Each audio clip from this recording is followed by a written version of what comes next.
Hi everyone, it's Kate from the Fold Line. I am back this week to talk all things Sewing Bee. It's semi-finals week, so this is the penultimate video, and it was a really interesting and tricky week, I would say, for the contestants. So the theme this week was Icons Week, and obviously kind of fashion, so kind of fashion icons.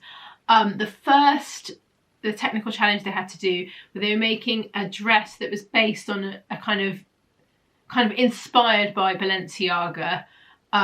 It was really interesting, actually. I loved this one, particularly the pattern pieces were kind of really unusual. The construction was amazing. It felt like a vintage pattern. It had this really interesting, so it was quite fitted at the front, and then it had this sort of like waterfall detail at the back. And the thing that I love, I'm sure you guys do, like vintage patterns, because they always have quite interesting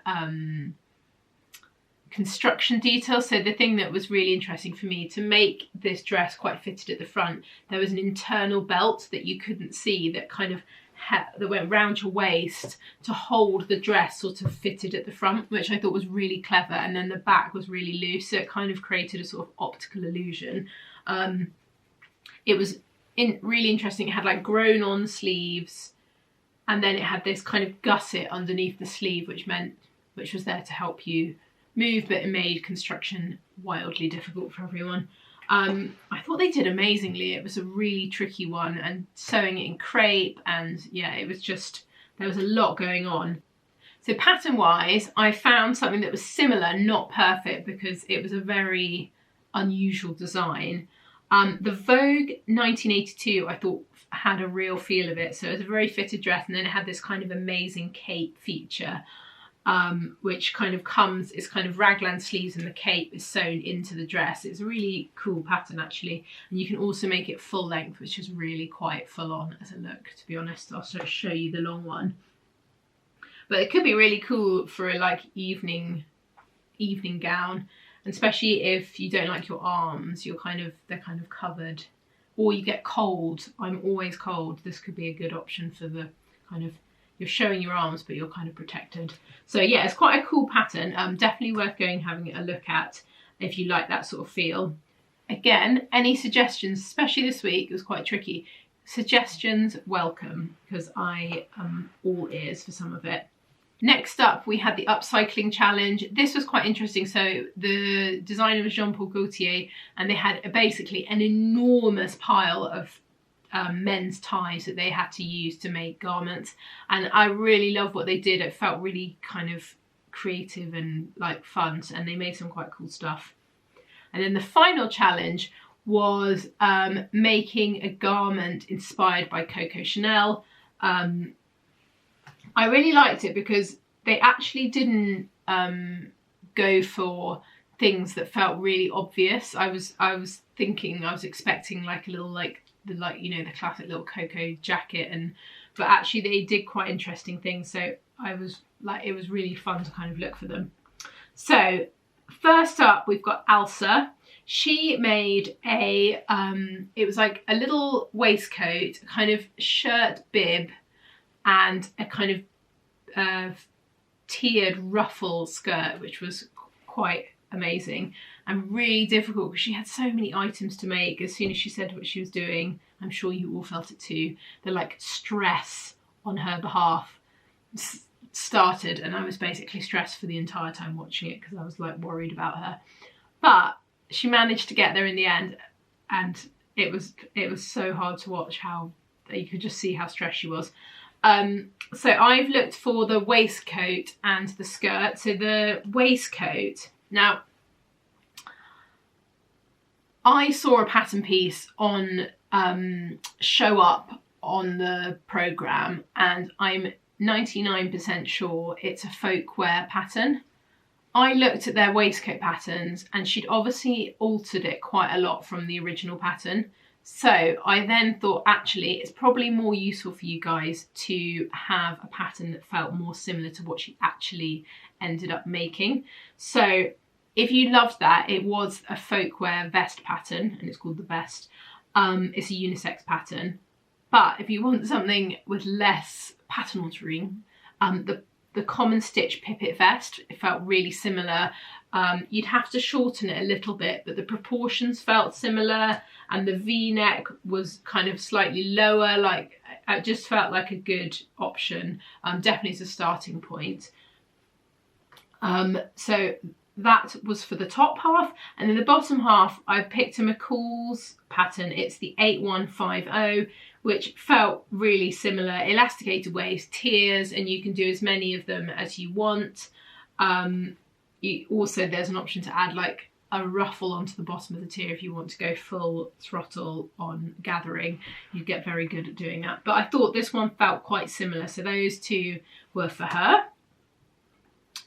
Then we had Luke, and as soon as I saw it, I was like, this is going to be an absolute nightmare. I'm never going to be able to find this pattern. And I saved their hunt till the last one because I was like, I just need to like find the other ones, and this will be my last one. And actually, I'm pretty sure I've got the right pattern, and I was quite pleased with myself. So they had made a little black dress, buttons up the front. It had this amazing statement collar that was quite exaggerated, and they'd quilted it as well, which looked amazing. And as soon I had noticed that they use quite a lot of Vicky So patterns, so I was like, I'm going to start on Vicky So's website, and then I will look through, and then I'll move on. And luckily, it was on there, so I feel I'm pretty sure it was this one. It's too similar for it to not be. They'd obviously made some alterations to it as well, but I would say that this was definitely the base. Yeah, so I was very chuffed with that. Then we had Pasha. I thought this was going to be a really easy search, and it was actually really difficult. I mean, I really, really struggled with this. So I would love to know your thoughts. She's used a mixture of indies, but quite unusual kind of designers that actually I've never heard of. And this is a commercial pattern, so I'm not 100% sure that I'm right with this one. So I would love your thoughts and feelings on it. The Simplicity S8875 I thought would be a really good option. So things that it had that was really similar to hers. It had the V-neck, it's got the flutter sleeve, it's got a variation where you can make, have the kind of, the hem was sort of cut like this with then a ruffle inserted. A mixture of all those bits are on in this pattern, but I'm not 100% sure that it's correct. So I'm sorry if you can hear scratching. Edie is making herself a little nest on the floor. So I think that's right, but I'm not 100% sure. Love to hear your thoughts, but this is a very good option. It has quite a lot of the details. The things that weren't quite right on this pattern is that there is gathering underneath the bust, which hers didn't have, and a little like ruche detail. Hers had a little ruche detail like at the bottom of the V on her neckline, which isn't there. So yes, thoughts and feelings, I would love to know. And then last but not least, we had Suzie. And I was absolutely delighted because the pattern showed up on the screen. So I know this one is definitely correct.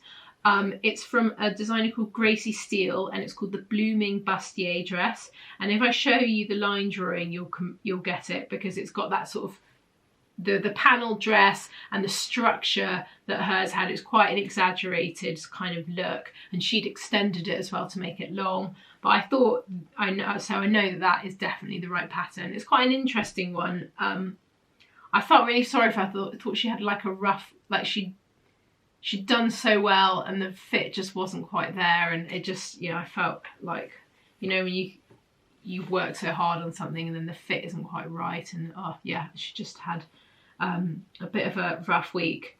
But yeah, it was a really good one. So I mean, the final, considering I feel like what they had to do was almost final territory. So I mean, next week is going to be an absolute mission for them. But anyway, we'll be back next week with our last video from this series, and yeah, I hope you have a lovely rest of your week.